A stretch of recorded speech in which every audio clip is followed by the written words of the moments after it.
What was the international reaction to Morales' ousting? What was the international reaction to Evo Morales' ousting in Bolivia? This event in 2019 stirred a lot of discussion and debate across the globe. The reactions were quite mixed and reflected the political climate in Latin America. Many governments and organizations were concerned about how Morales left office. His resignation followed claims of electoral fraud, protests, and military pressure. Countries like Mexico and Argentina viewed Morales' removal as a coup. They openly condemned the situation and even offered him political asylum. These nations stressed that Morales was forced out by forces outside the democratic process. They pointed out the violent repression faced by his supporters and the persecution of his party, the Movement for Socialism.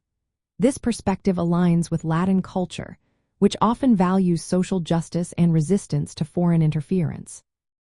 On the flip side, some international actors supported the interim government that took over after Morales.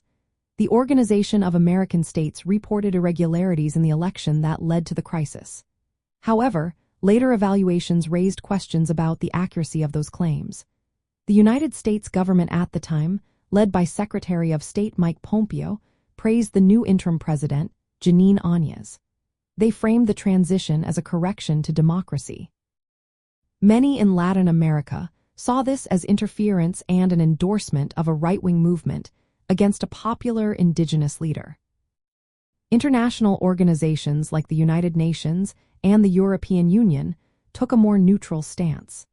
They called for calm and urged all parties to respect democratic processes.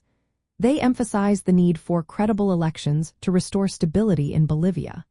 The United Nations welcomed agreements aimed at normalizing the situation and facilitating transparent elections. In summary, the international reaction to Morales' ousting was polarized.